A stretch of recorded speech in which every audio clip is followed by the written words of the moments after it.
دو لوگوں سے ہوشیار رہو، ایک وہ جو تم میں وہ خوبی بتائے جو تم میں نہیں، دوسرا وہ جو تم میں وہ عیب بتائے جو تم میں نہیں۔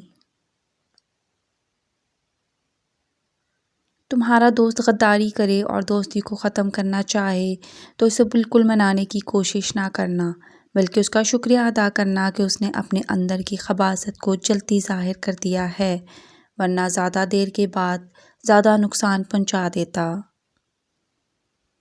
دشمنوں اور حاسدوں سے بچنے کا طریقہ یہ ہے کہ جتنی کوشش ہو سکے اپنے دکھ تکلیفوں کو پردے میں رکھو۔ دشمن بعض دفعہ ایک بات کو اس انداز میں پھیلاتا ہے کہ جینا مشکل کر دیتا ہے۔ اگر نمازی آدمی کو معلوم ہو جائے کہ اسے کتنی رحمتوں نے گھیرا ہوا ہے تو وہ کبھی سجدے سے سر نہ اٹھائے۔ ایک عورت کی دینی تربیت پورے خاندان کی اصلاح کا ذریعہ ہے۔ جب تمہیں اپنے گھر میں رزق کی تنگی محسوس ہو، رزق تنگ ہونے لگے تو اپنی بیٹیوں بہنوں کو اپنے گھر میں دعوت پر بلایا کرو۔ زندگی میں 5 چیزیں تمہارے پاس ہوں تو کبھی نقصان نہیں اٹھاؤ گے: اچھا دوست، اچھی زبان، رزق حلال، ماں کی دعا اور خوش اخلاقی۔ کسی سے بدلہ لینا چاہتے ہو تو صرف اتنا ضرور سوچنا کہ تم اپنے خدا کے نزدیک کتنے قصوروار ہو۔ اگر اپنا راز تم دشمن سے چھپانا چاہتے ہو تو اپنے دوست کو بھی نہ بتاؤ۔ 3 چیزیں چھپانا ضروری ہے: عورت، دولت اور رزق۔ اگر میلے کپڑے پہنتے ہوئے شرم آتی ہے تو گندی اور میلی سوچ رکھنے میں بھی شرم آنی چاہیے۔ زندگی میں ہمیشہ روشنیاں بکھیرو تاکہ قبر روشن رہے۔ جو وقت غفلت میں گزرا اس پر توبہ کر کے اب ہر لمحے نفس کو بیدار رکھو۔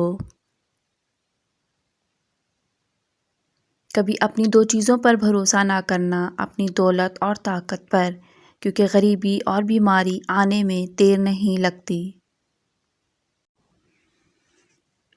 اس آدمی سے کبھی جنگ مت کرنا جس کے پاس قوت برداشت ہو، کیونکہ اسے تم کبھی ہرا نہیں سکتے۔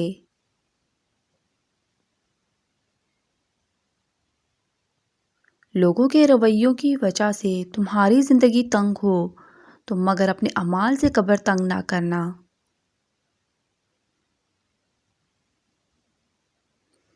وہ جھونپڑی جہاں عورت خوشحال ہے اس محل سے قدرے بہتر ہے جہاں عورت روتی ہے۔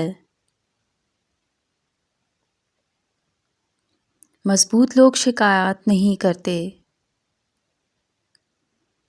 روٹی کھاتے وقت اچانک گھر کے دروازے پر فقیر آ جائے یا لقمہ ہاتھ سے گر جائے تو یہ دولت ملنے کی نشانی ہے۔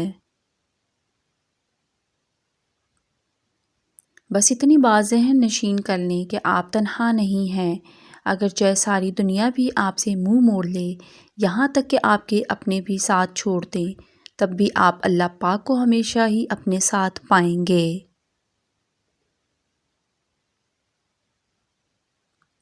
وہ لوگ کتنے ظرف والے ہوتے ہیں جو روز دکھی ہونے کے باوجود رشتے نبھانے میں لگے رہتے ہیں۔ اگر آپ ہاتھ پر ہاتھ رکھے اچھے وقت کے منتظر ہیں تو یقین کریں آپ کا اچھا وقت بھی ٹانگ پر ٹانگ رکھے آپ کی محنت کا انتظار کر رہا ہے۔ دولت وراثت میں مل سکتی ہے لیکن پہچان خود بنانی پڑتی ہے۔ انسانی تعلقات میں فاصلہ رکھنا ڈرائیونگ کے دوران گاڑیوں کے درمیان فاصلہ رکھنے کے مترادف ہے، کیونکہ یہ جان لیوا تصادم سے ضروری تحفظ ہے۔